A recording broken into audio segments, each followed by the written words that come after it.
Sonora Pagi, masih bersama saya Rara Kalesaran sampai dengan jam 10 nanti.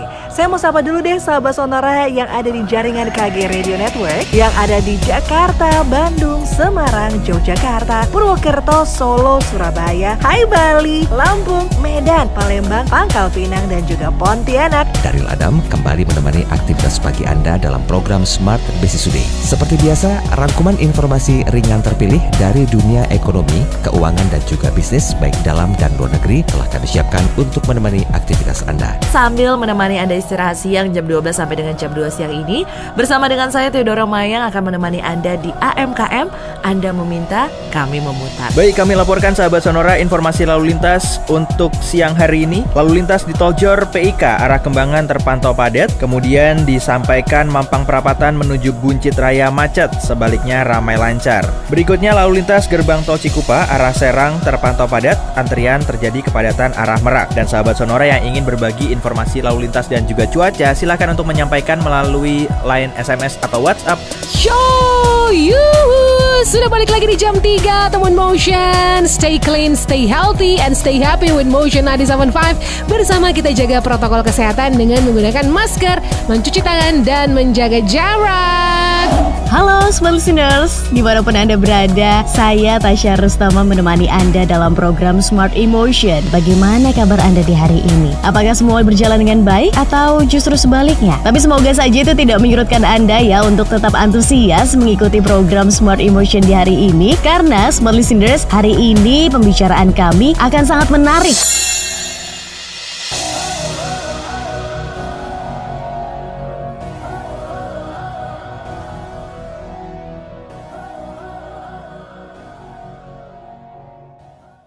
Selamat pagi, Sobat Sonora, senang sekali kita bisa berjumpa kembali di pagi hari ini di 98,0 Sonora Surabaya News, Traffic, and Music. Jadi semua saya harapkan dalam keadaan sehat dan selalu bersemangat di pagi hari ini.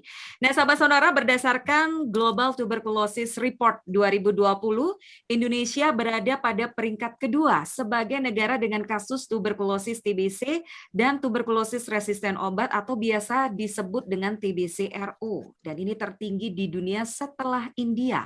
Setiap tahunnya diperkirakan 845.000 orang di tanah air jatuh sakit akibat Mycobacterium tuberculosis. Sementara berdasarkan data Subdirektorat Tuberkulosis Kementerian Kesehatan di tahun 2020 menunjukkan tingkat kematian yang disebabkan oleh TBC dan TBC-RO berjumlah 13.656 jiwa tahun 2019. Kehadiran COVID-19 ini menjadi tantangan baru dalam upaya eliminasi TBC dan TBC-RO di Indonesia yang ditargetkan tercapai di tahun 2030. Cepatnya penularan COVID-19 membuat respon terhadap COVID-19 lebih jadi fokus utama ya dari kegiatan pemerintah baik itu pusat maupun juga di daerah. Oleh karena itu strategi penanggulangan TBC dan TBC-RO perlu beradaptasi pada situasi normal baru agar upaya eliminasi TBC dan TBC-RO di Indonesia ini bisa lebih optimal. Nah, sahabat Sonora, untuk terus meningkatkan pemahaman dan kesadaran masyarakat tentang penyakit TBC dan TBC-RO serta pola hidup sehat untuk mencegah penyakit ini sendiri, Kementerian Kesehatan RI bekerja sama dengan PT Johnson & Johnson Indonesia mengadakan kampanye sosialisasi TBC dan TBC-RO yang disebut Ayo Tos TBC. Sejalan dengan WHO di tahun ini, kampanye sosialisasi TBC dan TBC-RO ini mengangkat tema setiap detik berharga, selamatkan bangsa dari tuberkulosis, the clock is ticking. Tema ini tuh menunjukkan bahwa setiap detik waktu yang kita miliki itu berharga. Begitu ya, dan perlu memang kita manfaatkan sebaik-baiknya untuk memperkuat komitmen Indonesia dalam mengeliminasi TBC tahun 2030. Saya Gorda Girlandia, nanti selama 1 jam ke depan akan menemani sahabat Sonora semuanya, dan kita akan langsung bahas pembahasan kita dengan narasumber yang hebat, yang luar biasa. Dan di pagi hari ini nanti ada 3 narasumber. Ada Dr. Siti Nadia Tarmizi M.Epid selaku Direktur Pencegahan dan Pengendalian Penyakit Menular Langsung Ditjen Pencegahan Pengendalian Penyakit Kementerian Kesehatan RI, kemudian ada Ibu Rosita Dwi Yulian dari SKMM EPID, Wakil Supervisor TBC Dinas Kesehatan Kota Surabaya, dan juga ada Ibu Heni Mansur, Public Health and Market Access Lead PT Johnson & Johnson Indonesia. Untuk segmen pertama, sahabat Sonora, kita akan cari tahu dulu nih informasi dasar TBC dan TBC-RO. Dan kita bakal ngobrol dengan Dr. Siti Nadia Tarmizi MEPID selaku Direktur Pencegahan dan Pengendalian Penyakit Menular Langsung Ditjen Pencegahan Pengendalian Penyakit Kementerian Kesehatan RI. Selamat pagi Bu Nadia. Selamat pagi Mbak Gorda, apa kabar? Sehat Bu? Alhamdulillah, sehat semua kita ya. Yes, semoga sehat semuanya, tetap produktif yang terpenting juga ya Bu Nadia ya, di tengah kondisi seperti saat ini. Nah, kita lagi membahas mengenai TBC. Ini Bu Nadia bisa memberikan informasi ke sahabat Sonora gitu ya. Apa sih sebetulnya yang dimaksud dengan penyakit TBC ini, Bu? Iya, jadi Warda, walaupun kita dalam situasi pandemi ya sahabat Sonora ya, kita tetap harus memberikan pelayanan dan tentunya tetap harus kembali menjalankan program-program yang selama ini sudah kita laksanakan. Salah satunya adalah upaya kita menghilangkan TBC di Indonesia ini. Nah, TBC ini kan kita sudah tahu ya, ini penyakit yang sudah lama, bahkan di reliefnya Candi Borobudur itu sudah bercerita tentang seseorang yang sakit tuberkulosis. Artinya sudah lama sekali sakit TBC ini. Bahkan di zaman Belanda pun adanya sanatorium-sanatorium itu yang di udara yang terbuka, sehat, ya, seperti di puncak, itu banyak sekali ya, dan terutama di daerah-daerah dingin, itu adalah untuk mengobati para pasien TBC. Nah, TBC itu adalah singkatan dari penyakit tuberkulosis yang disebabkan oleh yang kita kenal sebagai Mycobacterium tuberculosis. Itu ditemukan oleh ilmuwan Robert Koch pada waktu itu, sehingga selalu tanggal 24 Maret diperingati sebagai Hari TBC sedunia, yang tujuannya mengingatkan kita kembali TBC ini masih ada loh di Indonesia, padahal sudah ditemukan sejak tahun 1918 ya oleh oleh Robert Koch ya. Nah, jadi TBC ini adalah penyakit yang biasanya menyerang paru-paru kita. Nah, jadi paling banyak Mycobacterium tuberculosis ini menyerang paru-paru kita pada saat kita batuk, bersin, dan berbicara. Makanya kalau seorang penderita TBC itu juga sama seperti pasien COVID ya, disuruh pakai masker ya. Kalau seorang pasien TBC juga suruh pakai masker karena penularannya sama melalui batuk, berbicara, dan bersin. Dan itu masuk ke saluran pernapasan kita, menyerang dulu paru-paru kita, tapi kemudian karena kita tahu paru-paru ini kan tempat pertukaran darah ya Mbak Benda ya, jadi bisa juga menyerang daerah lain seperti misalnya kulit, tulang ya, kelenjar getah bening, usus, bahkan selaput otak ya. Jadi dia bisa menginfeksi organ mana saja. Nah, TBC sendiri ini nggak memandang bulu, dia bisa menyerang atau membuat seseorang tertular, baik itu usia tua, usia muda, laki-laki atau perempuan, maupun juga yang ekonominya lemah maupun ekonominya yang mapan. Jadi dia tidak pandang bulu, dia menginfeksi siapa saja, dan resiko untuk tertular TBC itu sama pada setiap orang karena dia cepat menular dan menular secara langsung. Oke. Kan ini tadi ada TBC, ada TBC-RO. Apa sih yang menjadi perbedaan mendasar TBC dan TBC-RO ini, Bu Nadia? Nah, jadi kalau TBC itu kan tadi kepanjangan dari tuberkulosis. Nah, tapi ingat loh, TBC ini namanya juga bakteri ya, Mycobacterium tuberculosis. Nah, Mycobacterium tuberculosis ini kalau dia mau mempertahankan hidupnya, dia kan harus juga bermutasi ya, berevolusi ya, supaya dia bisa menang ini dan bisa mempertahankan kehidupannya. Nah, kita tahu yang kita sebut sebagai TBC RO itu adalah TBC yang resisten obat. Artinya kan kita tahu nih bahwa TBC ini kan sebenarnya sudah ada obatnya, dan dengan minum obat selama 6 bulan udah pasti kita bisa sembuh dari tuberkulosis. Tapi kalau kemudian kita minum obatnya itu tidak teratur, tidak lengkap, kemudian putus berobat 2 minggu setelah minum obat TBC, wah rasanya saya sudah sehat nih ya, sehingga saya tidak merasa tidak perlu minum obat karena bosan, kesusahan ya, karena juga efek samping, mual mungkin. Jadi padahal kita belum sembuh betul, Mbak Gorda. Jadi harusnya minum obat itu lengkap selama 6 bulan sesuai dengan anjuran dokter.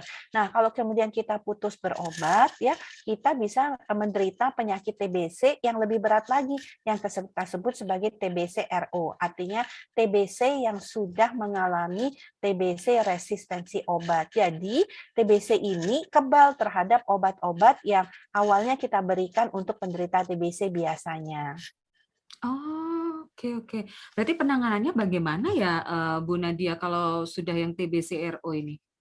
Nah, jadi karena obat yang tadi untuk penderita TBC tadi sudah tidak mempan lagi ya, artinya tidak sudah memberikan kesembuhan dan tidak bisa membunuh kuman tuberkulosis tadi, karena kumannya jadi kebal ya terhadap obat yang kita berikan. Tentunya kita harus mengganti pemberian obat TBC-nya menjadi obat-obat yang lebih tinggi ya jenis obatnya, dan jangka pengobatannya juga lebih lama ya.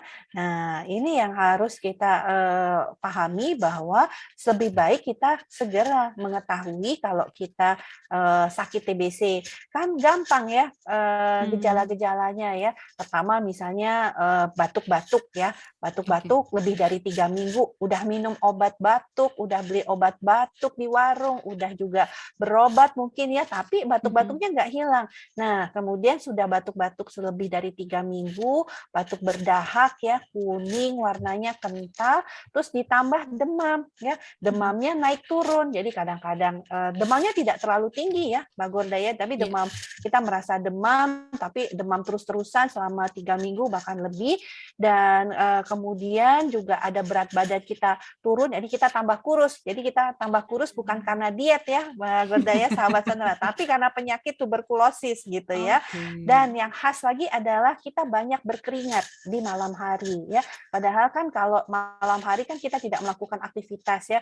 Nah, pasti kalau kita berkeringat malam hari yang tidak biasanya ya tentunya ya, dan ditambah ada batuk-batuk 3 minggu, ada demam yang terus-menerus gitu, berat badan terus-menerus turun walaupun makannya banyak begitu ya. Nah, itu sudah tanda-tanda kemungkinan kita terinfeksi tuberkulosis ya. Nah, jadi lebih cepat kan lebih baik ya kita mengetahui apakah kita terinfeksi TBC atau tidak dengan melakukan pemeriksaan, sehingga kita bisa mencegah kita mendapatkan tadi TBC yang sampai dengan resisten obat. Dan yang pasti kalau TBC resisten obat tuh lebih susah mengobatinya ya. Mengobatinya itu bisa sampai 12 bulan ya, artinya 1 tahun. Kemudian karena obatnya lebih keras, mungkin efek sampingnya juga akan lebih banyak yang dirasakan.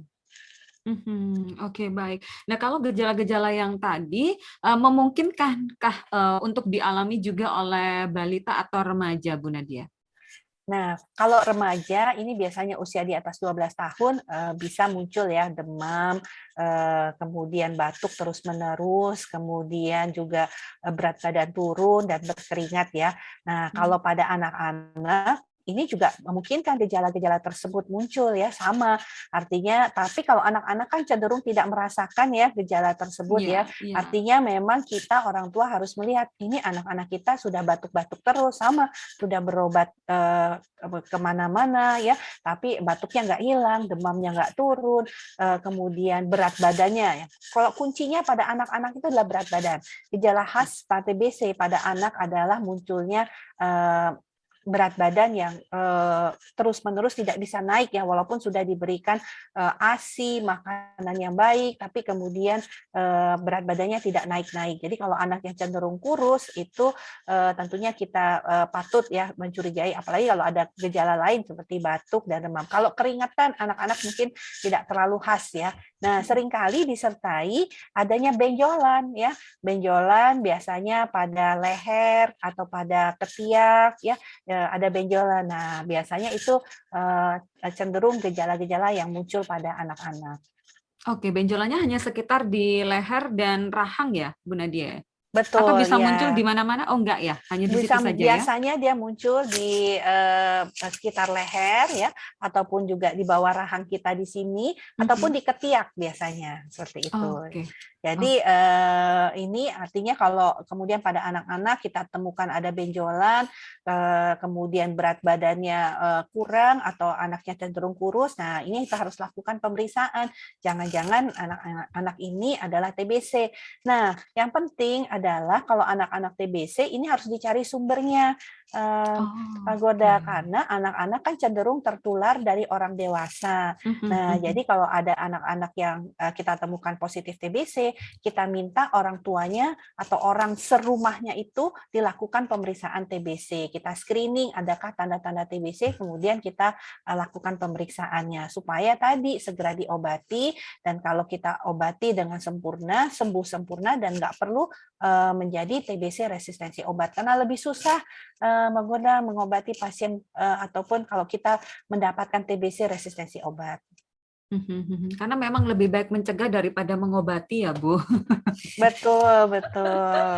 Nah, ini kalau ngomongin soal pencegahan. Nah, sebetulnya pencegahan TBC ini seperti apa ya, Bu Nadia?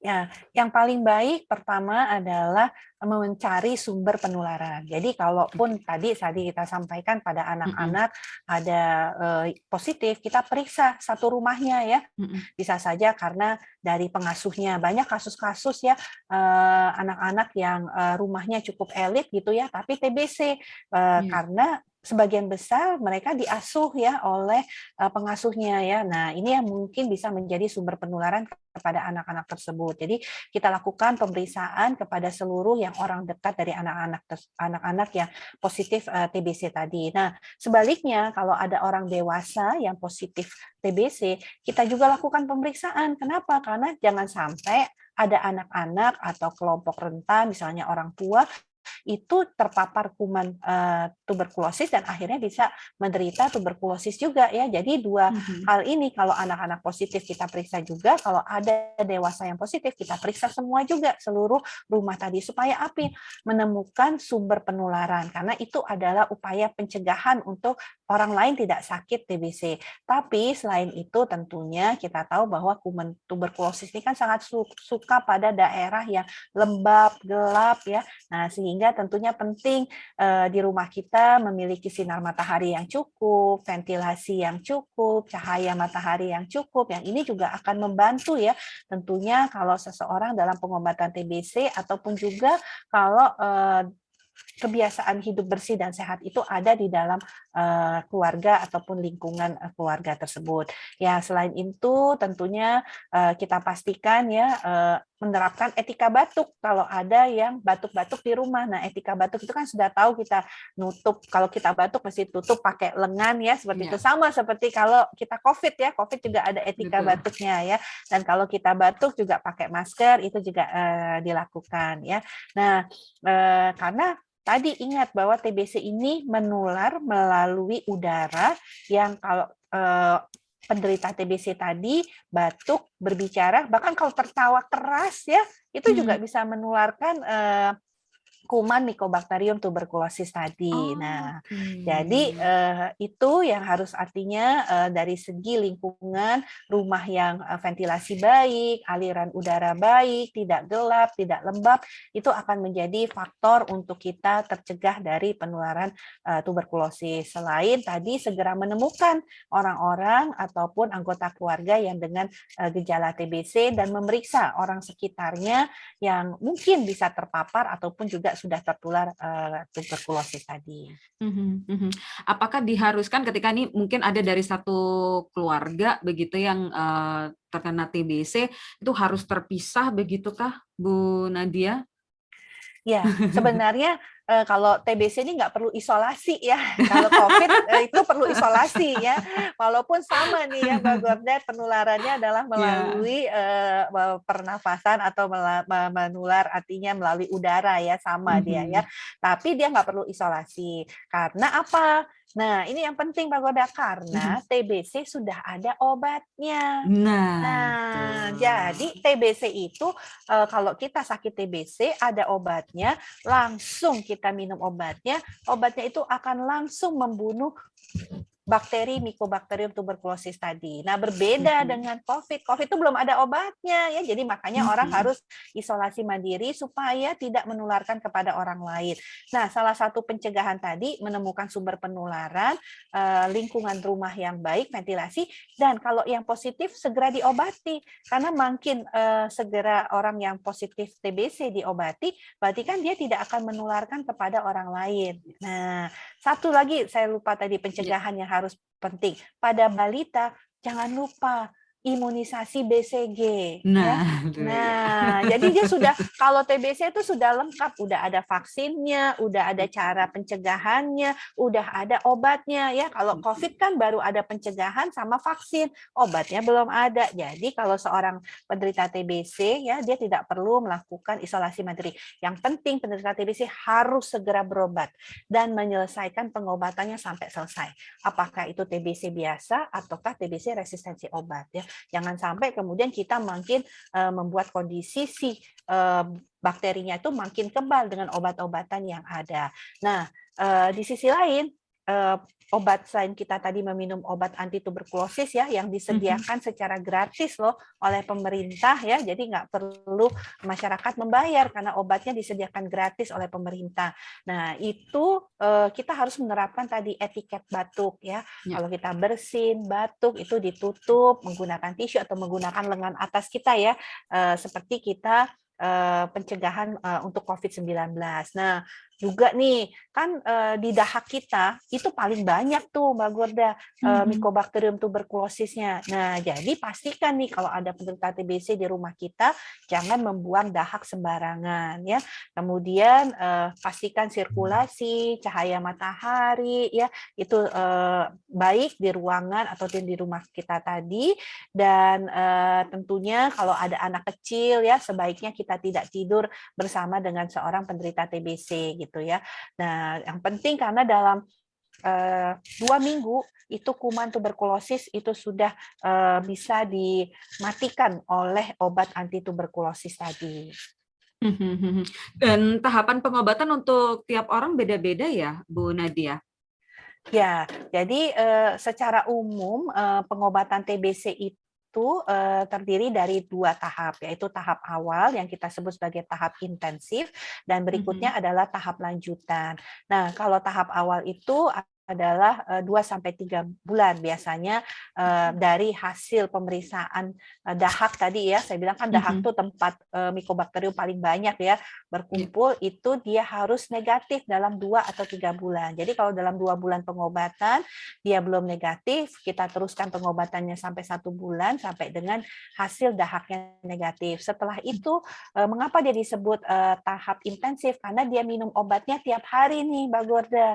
Obat TBC tadi ya dengan obat yang kita sebut sebagai kombinasi dosis tetap. Dan ingat loh, obatnya gratis ya. Nah, jadi nggak perlu bayar masyarakat ya gitu. Warga yang positif TBC segera periksa laboratoriumnya gratis ya. Yang penting bisa mengeluarkan dahak dengan kesungguhan hati karena kadang-kadang dahaknya nggak keluar ya karena memang ada perasaan malu atau perasaan takut ya seperti itu. Jadi selama dahak bisa dikeluarkan dan biasanya penderita TBC tadi batuknya berdahak ya.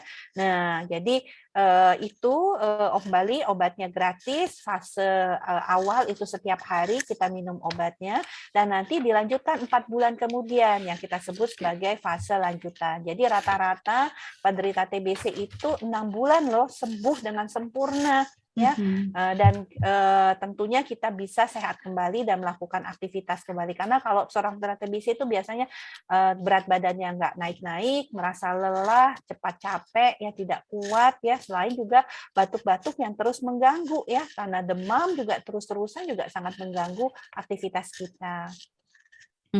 Oke, baik. Jika ditemukan gejala, segera memeriksakan diri, dapat obat, sembuh gitu ya Bu Nadia ya. Betul, Mbak Gorda.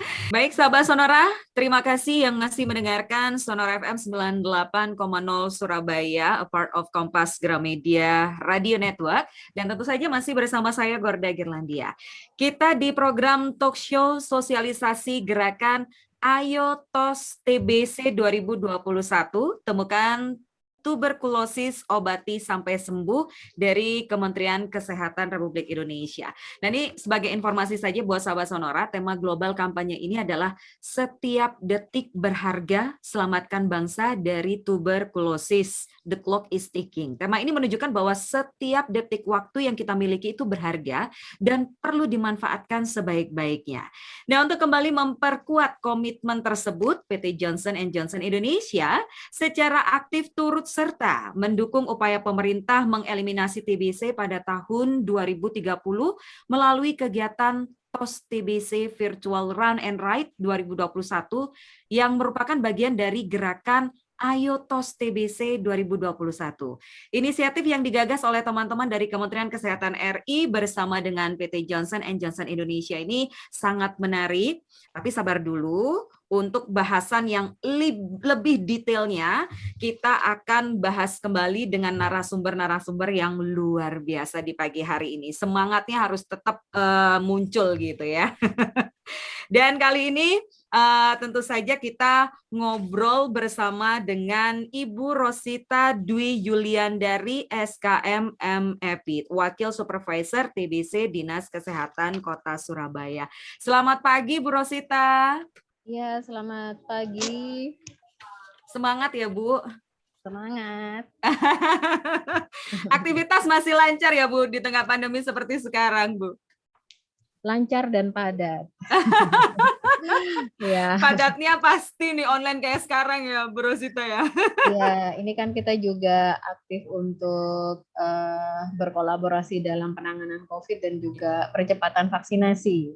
Ya. Jadi ya memang di pandemi ini kita ekstra memang untuk ekstra waktu, ekstra kegiatan juga seperti itu. Betul, baik. Kita langsung aja nih masuk ke informasi khusus untuk di Surabaya nih Bu Rosita. Saat ini kan ada jumlah terbanyak untuk angka penemuan kasus TBC dan kasus TBC yang diobati. Nah, bagaimana sih angka penularan penyakit TBC di masa pandemi saat ini gitu ya, utamanya di Surabaya, Jawa Timur, terutama nih dari segi penemuan kasus ya, karena kan mengingat ada keengganan masyarakat juga yang memang punya gejala TBC untuk mengakses fasilitas kesehatan. Bagaimana Bu Rosita? Ya, baik. Untuk Surabaya sendiri, jadi seperti data nasional ya, jadi bukan cuma di Surabaya saja, tetapi secara nasional memang angka penemuan kasus TBC secara reportnya ini yang tercatat dan terlaporkan jauh lebih kecil dibandingkan sebelum pandemi. Kendalanya banyak sekali ya, memang di masa-masa pandemi di tahun 2020 kemarin kita ada gap sekitar 60% dari data yang harus kita temukan. Karena memang di masa-masa awal pandemi tersebut banyak juga pasienkes karena ini adalah hal baru ya untuk dunia, sehingga banyak juga yang ya kaget iya, kemudian juga penanganan-penanganan yang efektif itu seperti apa juga masih diformulasikan secara intensif. Jadi berimbasnya kepada program pencegahan dan pengendalian TBC. Apalagi di TBC ini juga sama ya, COVID dengan TBC ini sebenarnya tidak jauh berbeda. Bedanya cuman di COVID ini adalah penyakit yang akut, yang penularannya sangat cepat. Kemudian di TB adalah penyakit kronis. Nah, bedanya di situ. Tetapi untuk cara pengendalian dan pencegahannya juga sama sebenarnya.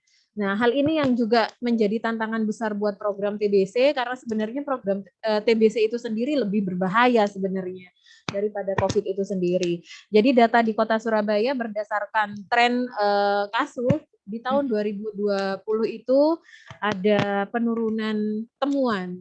Nah, penurunan temuan ini gap-nya seperti yang tadi saya sampaikan sekitar 60% dari target kami yang harus ditemukan di Surabaya. Jadi target penemuan kami itu di tahun 2020 adalah sebesar 10.078 kasus. tetapi faktanya yang tercatat dan terlaporkan hanya 4.151. Jadi sekitar 41% dari yang harus ditemukan dan diobati. Nah, ini akan menjadi beban dan tantangan ganda buat program TBC ke depan karena kita juga harus percepatan program eliminasi TBC tahun 2030 sehingga dengan adanya pandemi ini kita juga harus lebih agresif lagi untuk bisa mempercepat target eliminasi itu. Seperti itu. Itu untuk temuan kasus ya. Dan untuk di tahun 2021 ini kita ada gelombang ketiga ya, sehingga di sini juga masih tercatat 1.647 kasus. Jadi sekitar 16%, 16,24% dari yang harus ditemukan dalam 1 tahun. Targetnya sama, tahun 2020 dengan target 2021 itu sama. Tetapi ini mungkin masih ada space waktu karena kan banyak teman-teman di Vaskes yang terpapar ya. Jadi untuk pencatatan dan pelaporan memang agak delay untuk masa-masa pandemi gelombang ketiga ini. Jadi kita tetap berupaya untuk monitoring dan evaluasi kami setiap bulan akhirnya, tidak 3 bulan sekali. Biasanya dari program Kementerian Kesehatan 3 bulan sekali kita minimal untuk melakukan monitoring dan evaluasi, tetapi di masa pandemi ini kita lebih intensif mengingat supaya beban yang diberikan ke teman-teman di Vaskes juga bisa kita feedback secara rutin sehingga entriannya tidak terlalu banyak seperti itu. Tetapi memang kondisi pandemi ini cukup ekstra buat kami, apalagi yang untuk di lapangan. Seperti itu. Untuk angka keberhasilan pengobatan, kami alhamdulillah tetap mencapai target ya, walaupun pandemi di tahun 2020 kemarin cukup menyita energi yang luar biasa. Jadi sesuai target di Kota Surabaya mencapai 90,23% dari target 90% yang harus sembuh ya, dan pengobatan lengkap. Untuk distribusi kasus TBC berdasarkan umur dan jenis kelamin di Kota Surabaya rata-rata tetap ya paling banyak adalah jenis kelamin laki-laki dengan rentang usia produktif di usia 45 sampai 54 tahun. Jadi seperti itu untuk gambaran kasus TBC resisten obat sama seperti dengan TBC sensitif obat. Jadi kami juga masih di bawah target penemuan di tahun 2020 itu masih kurang sekitar 48% ya penemuannya adalah 103 dari 228 yang harus ditemukan di Kota Surabaya. Kemudian untuk terduga TBC, alhamdulillah untuk terduga TBC kita agresif banget kalau untuk penemuan dan penjaringan terduga TBC karena memang kita berkolaborasi untuk bisa mencapai itu. Kasus memang banyak delay, tetapi untuk suspeknya ini kita tidak mau telat juga. Nah, alhamdulillah kalau untuk suspek kita bisa 100% dari target dan untuk di triwulan kedua ini kita sudah mencapai 53%. Mungkin itu gambaran singkatnya, mungkin nanti akan bisa diperkaya dengan diskusi selanjutnya. Oke, baik. Nah, dari temuan-temuan yang disampaikan oleh Bu Rosita tadi, kendala apa sih, Bu, yang paling sering ya ditemui untuk upaya mengatasi penyakit TBC ini sendiri? Ya, sebenarnya kendalanya dari dulu itu klasik ya. Kendala klasik untuk penjaringan terduga itu kurangnya kesadaran, kemudian juga. Tetapi kalau dibingkai dalam masa pandemi, ini kendalanya tambah banyak. Ya, yang paling kontras itu adalah banyaknya pasien TBC juga yang enggan mengakses Pasienkes. Adanya ketakutan mereka untuk di-COVID-kan itu juga menjadi permasalahan-permasalahan yang kita temui di masa pandemi ini. Jadi akhirnya kita harus jemput bola. Dan juga jemput bola di sini dilakukan oleh masyarakat itu sendiri. Jadi di Kota Surabaya ini kita ada inovasi untuk percepatan penjaringan terduga TBC dan penemuan kasus TBC supaya TOS-nya tadi bisa terwujud, temukan, obati sampai sembuh. Ya, kita sudah melakukan pemberdayaan kepada masyarakat dengan melibatkan kecamatan dan kelurahan. Di situ kader-kadernya masing-masing kelurahan sudah terlatih dan sudah berkolaborasi dengan kami. Di situ ada 31 kecamatan. Ya, di situ ada Satgas TBC kecamatan di tingkat kecamatan di 31 kecamatan dan Satgas TBC di tingkat kelurahan 154 kelurahan yang ada di Kota Surabaya. Nah, itu kita gerakkan dan kuatkan walaupun di masa pandemi ini banyak keterbatasan, tetapi teman-teman kader ini tetap berkomitmen dan juga berkolaborasi dengan Dinas Kesehatan sebagai mitra kerja kami untuk bisa melakukan penyuluhan baik kalau di masa pandemi ini menggunakan IG, Instagram ya, Facebook, kemudian TikTok. Nah, itu kemarin kita memodifikasi kegiatan untuk bisa menyesuaikan kebutuhan di masa pandemi dengan tetap melakukan prokes dan juga memanfaatkan media-media untuk bisa memberikan advokasi dan peningkatan pengetahuan dan informasi bagi masyarakat. Itu yang pertama. Kemudian yang kedua, kita juga untuk pasien TBC resisten obat, kita juga ada mantan pasien TBC resisten obat dan peduli TBC yang lain yang berkolaborasi dengan Dinas Kesehatan melalui pembiayaan APBD. Mereka kita berdayakan untuk bisa memberikan motivasi, memberikan success story mereka selama pengobatan TBC sampai sembuh dan kembali produktif kepada pasien-pasien TBC resisten obat yang masih menjalani pengobatan baik di rumah sakit maupun puskesmas. Nah, itu adalah pemberdayaan yang kita lakukan selain kita juga berkolaborasi dengan CSO ataupun CSR yang ada di Kota Surabaya dengan melibatkan pihak pemerintah maupun swasta yang ada. Seperti itu. Oke. Nah, Bu Rosita, kalau dari pengalaman mungkin dari kader-kader di kecamatan ataupun di kelurahan sejauh ini dengan apa yang kegiatan yang sudah disampaikan oleh Bu Rosita gitu ya dari Dinkes Surabaya sendiri, apa nih yang didapatkan gitu ya, hasilnya apa nih ketika sudah mulai ada pergerakan seperti ini dari kader-kader? Ya, terima kasih. Untuk yang impact yang kami peroleh ya, selain bisa melakukan advokasi dan sosialisasi melalui kegiatan penyuluhan, kemudian peningkatan kesadaran masyarakat, di samping itu juga bisa meningkatkan indikator-indikator impact yang mempunyai dampak terhadap program pengendalian TBC secara regional maupun nasional. Antara lain seperti yang tadi saya sampaikan, angka keberhasilan pengobatan kita bisa mencapai target yang sudah ditentukan dan harus kita pertahankan dan terus tingkatkan. Kemudian yang kedua adalah penjaringan terduga TBC. Nah, ini kan pintu utama masuknya kasus TBC itu sendiri ya. Jadi dengan penjaringan terduga TBC yang secara masif, harapannya resiko dan penularan TBC di masyarakat juga bisa kita kendalikan. Nah, permasalahannya ini di masa pandemi adalah yang terkait pengobatan. Dan ini tetap kita upayakan untuk bisa terus intensif dilakukan dan tidak sampai putus. Karena kita juga berkolaborasi dengan CSO, ada supporting dari YKI, Yayasan KMCV Indonesia sebagai mitra kerja Kementerian Kesehatan. Kemudian juga kita juga berkolaborasi dengan masyarakat seperti Satgas dan di tingkat kecamatan dan kelurahan, ada CSO Aisyah ya, Aisyah Kota Surabaya, ada Yabisa, Rekat untuk pasien TBC resisten obat. Itu kolaborasi semua untuk bisa memastikan pasien yang sudah tegak diagnosis itu tidak telat atau tidak terlambat diobati. Jadi semakin cepat diobati, semakin bisa menurunkan resiko penularan TBC itu sendiri di masyarakat.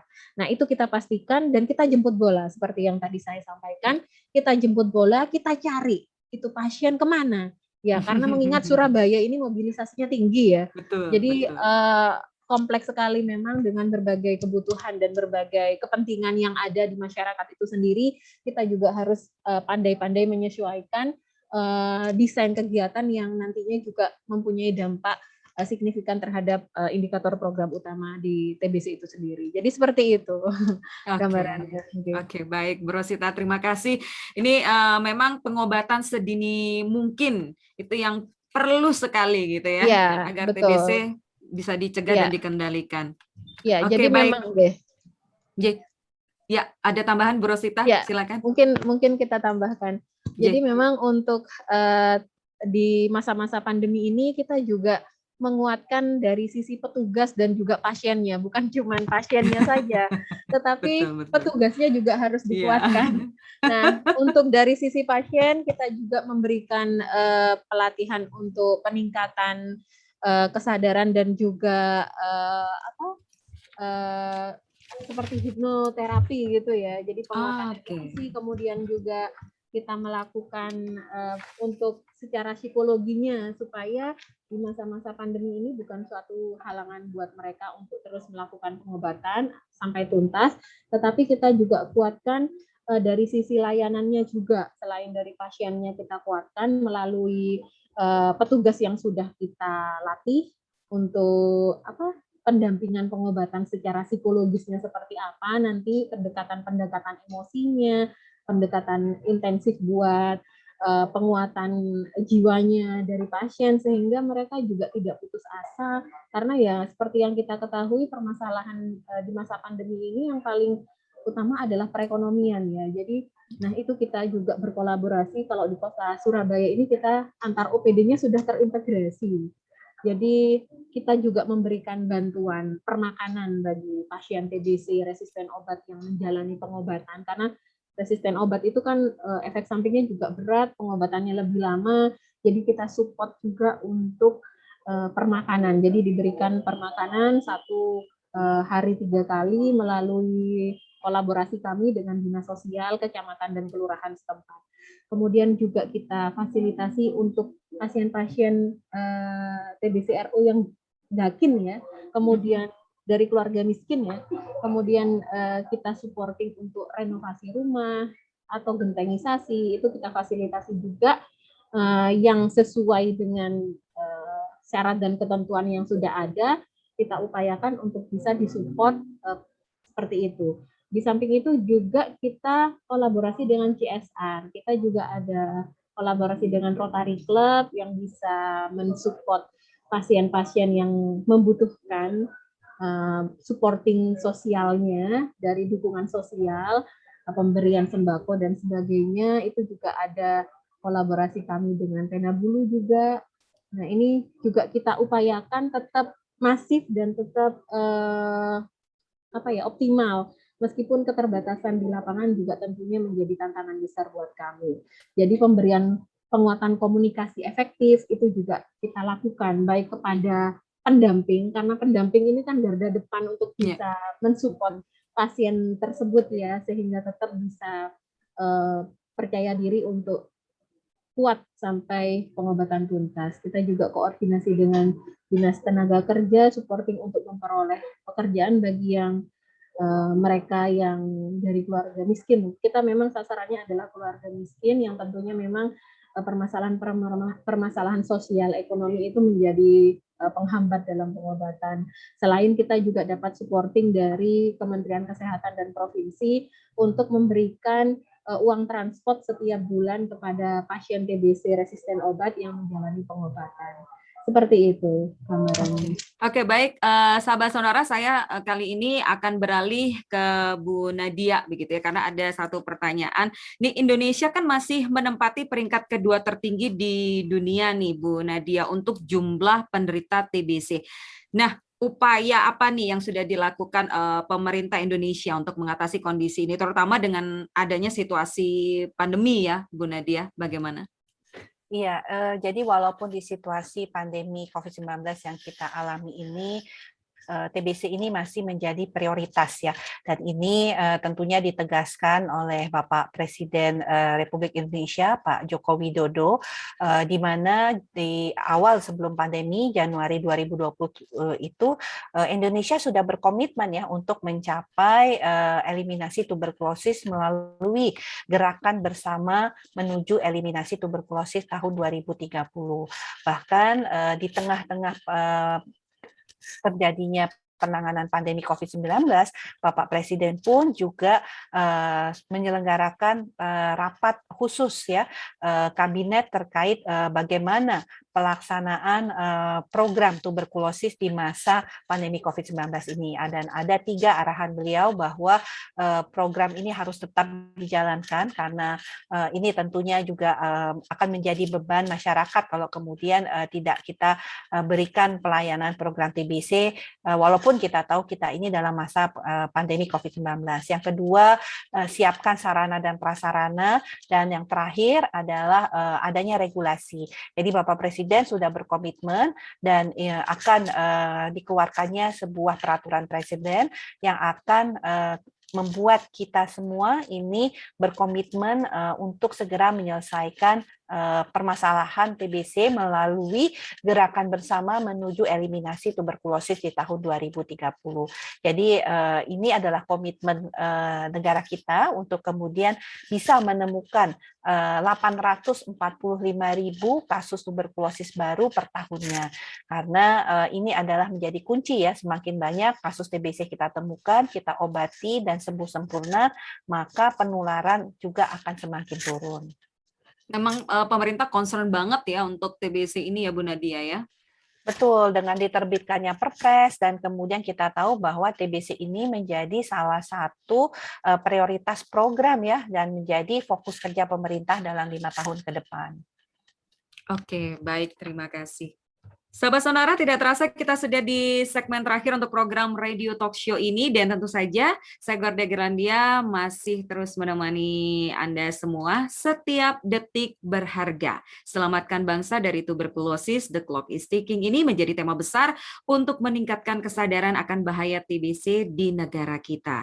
Di mana posisi Indonesia saat ini berada di peringkat tertinggi di dunia kedua setelah India. Itu berdasarkan Global Tuberculosis Report 2020. Nah, untuk Anda yang dari tadi mungkin sudah tidak sabar dengan informasi mengenai keterlibatan PT Johnson & Johnson Indonesia dalam mengambil bagian mendukung pemerintah memasyarakatkan gerakan hidup sehat melalui gerakan Ayo TOS TBC 2021, temukan tuberkulosis, obati sampai sembuh melalui kegiatan TOS TBC Virtual Run and Ride 2021. Nah, sekarang giliran kita bakal ngobrol langsung bareng Bu Heni Mansur selaku Public Health and Market Access Lead PT Johnson & Johnson Indonesia. Selamat pagi Bu Heni. Pagi Mbak Gorda, selamat pagi sahabat Sonora. Semangat ya Bu ya. Semangat, wajib semangat. Lah ini semangatnya harus ditularkan ke sahabat Sonora semua. Nah ini kita langsung masuk ke PT Johnson & Johnson Indonesia nih Bu Heni. Kan PT Johnson & Johnson Indonesia punya komitmen yang kuat begitu ya dalam membangun kesadaran masyarakat untuk lebih peduli akan penyakit TBC. Nah, bentuk dukungannya ini apa saja sih gitu yang sudah diberikan oleh PT Johnson & Johnson Indonesia supaya Indonesia itu bebas, merdeka dari TBC. Gimana Bu Heni? Iya, terima kasih Mbak Gorda. Johnson & Johnson Indonesia telah terlibat dalam program pemberantasan TBC sejak 2015. Jadi kegiatan kita berfokus pada 3 hal. Pertama, edukasi dan peningkatan kesadaran masyarakat. Kedua, peningkatan kapasitas tenaga medis, dan ketiga, akses obat dan diagnosa sejak 2015.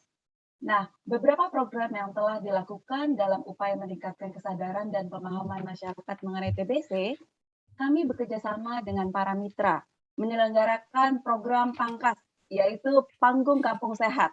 Lalu juga kita melakukan TB Vlog Competitions untuk kalangan media dan blogger.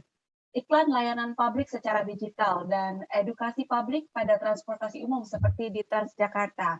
Serta melalui koalisi lintas industri, kita juga ikut melakukan kampanye mengakhiri epidemi TBC di tempat kerja. Adapun dalam upaya untuk meningkatkan dan mengembangkan kapasitas para tenaga kesehatan di Indonesia, kami juga telah menyelenggarakan sejumlah lokakarya.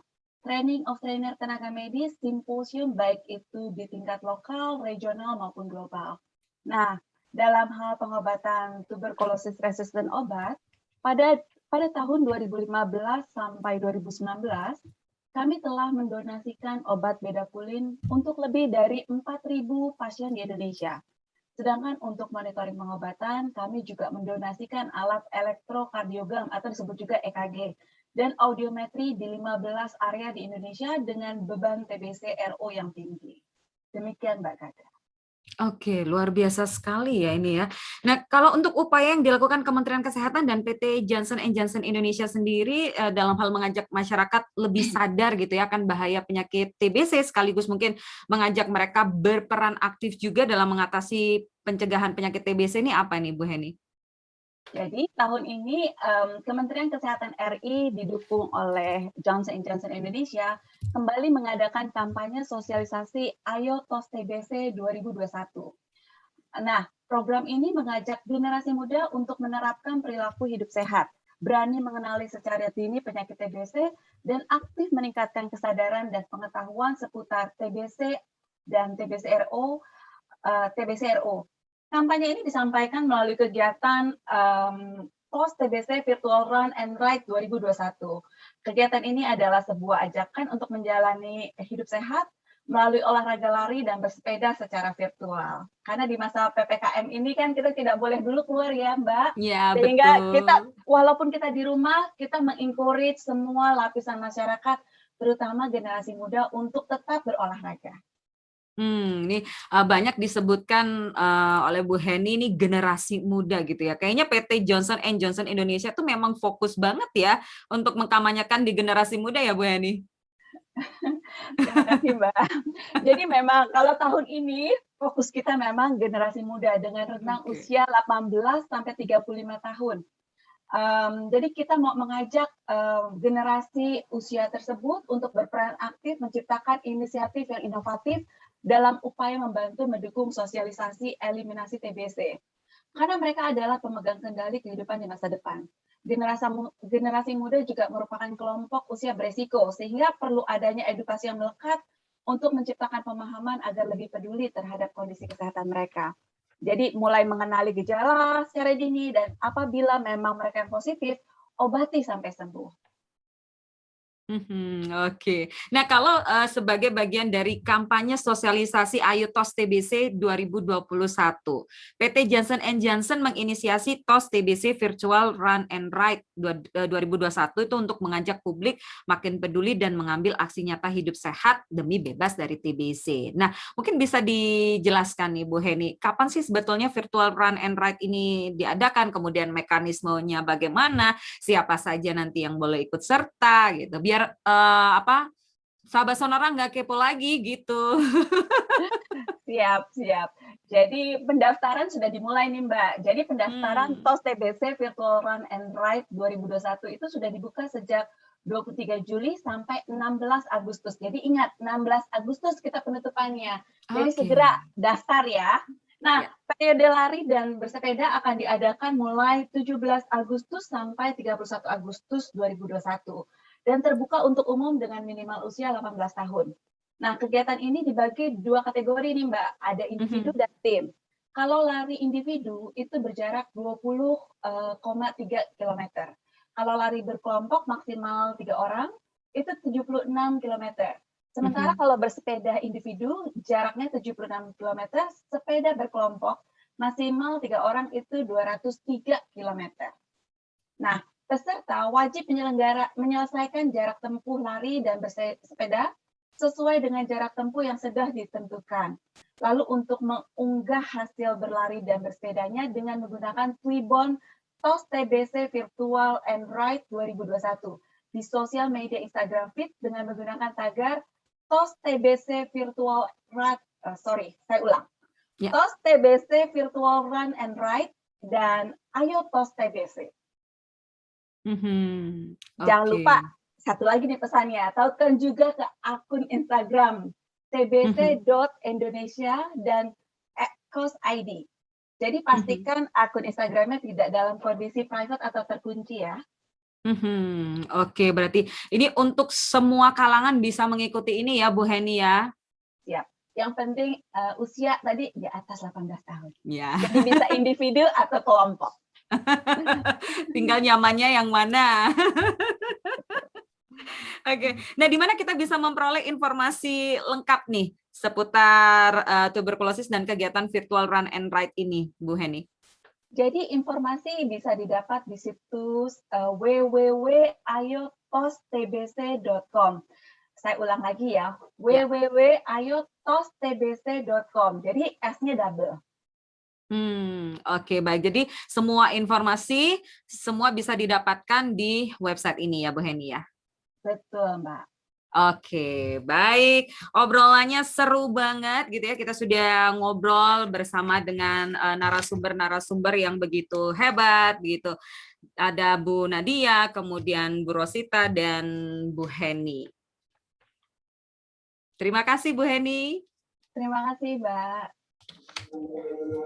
Sahabat Sonora, sampai di sini dulu kebersamaan kita di program radio talk show sosialisasi gerakan Ayo TOS TBC 2021 bersama dengan perwakilan dari Kementerian Kesehatan RI, Dinas Kesehatan Surabaya, serta PT Johnson & Johnson Indonesia. Terima kasih untuk semuanya. Jangan lupa ikutan TOS TBC Virtual Run and Ride 2021. Tapi sebelumnya, karena obrolannya seru banget gitu ya, bagaimanapun juga waktu terbatas. Nah, untuk mengakhiri obrolan kita hari ini, sebagai closing statement, mungkin dari para narsum bisa menyampaikan, kita mulai dari Bu Rosita dulu nih, selaku dari Dinas Kesehatan Surabaya. Monggo. Iya, untuk closing statement-nya ini khususnya di Kota Surabaya, aktifkan penemuan TBC melalui gerakan Cak dan Ning 120. Lacak dan screening 1 kasus TBC 20 kontak sekitarnya. Oke, baik. Terima kasih Bu Rosita. Sekarang Bu Heni. Terima kasih Mbak Garda dan sahabat Sonora. Jadi pesan akhir dari kami, untuk merdeka dari TBC perlu peran serta semua pihak, baik itu individu maupun kelompok. Nah, untuk memulai, mari kita berbagi informasi seputar TBC dengan ayo ikuti Ayo TOS TBC Virtual Ride and Ride 2021 dengan mengakses www.ayotostbc.com. Terima kasih Mbak Garda. Oke, terima kasih juga Bu Heni. Dan terakhir Bu Nadia, silahkan. Ya, baik. Terima kasih, Mbak Gorda. Tentunya tadi kita sudah mendengarkan ya bagaimana narasumber kita yang lainnya dari Dinas Kesehatan Surabaya, kemudian juga kita tahu ada Bu Heni dari Johnson & Johnson ya, yang artinya TBC ini everybody business ya. Artinya ini adalah tugas kita bersama untuk kita bisa menyelesaikan permasalahan tuberkulosis ini. Dan penting menjadi semangat kita semua walaupun di masa pandemi COVID-19 adalah kita masih bertekad dan berkomitmen kuat untuk mencapai eliminasi tuberkulosis 2030. Kami berharap tentunya melalui forum ini sahabat Sonora bisa juga kemudian tidak ragu-ragu lagi ya untuk kemudian membantu mendorong kalau ada masyarakat atau warga bahkan kerabat di sekitar kita yang punya gejala-gejala tadi, batuk-batuk, berdahak lebih dari 3 minggu, disertai demam, disertai penurunan berat badan, dan disertai juga keringat malam. Segera periksakan. Kita tahu TBC ini bisa menyerang siapa saja, sosial ekonomi siapa saja, dan tentunya kita tahu bahwa TBC ini sudah ada obatnya. Dengan berobat dengan teratur, kita bisa mencegah munculnya TBC resistensi obat, dan kita kemudian akan produktif kembali seperti biasanya. Dan ingat, obat TBC disediakan secara gratis oleh pemerintah. Oke, baik. Terima kasih Bu Nadia. Baik, sekali lagi saya ingatkan jangan lupa ikutan TOS TBC Virtual Run and Ride 2021. Informasi lengkapnya sekali lagi bisa Anda akses di www.ayotostbc.com ya. Saya ingatkan tulisan TOS-nya itu double S, sahabat Sonora. TOS double S, TOS TBC Virtual Run and Ride 2021. Oke, saya Gorda Girlandia pamit, tetap jaga prokes, salam sehat selalu, sampai jumpa.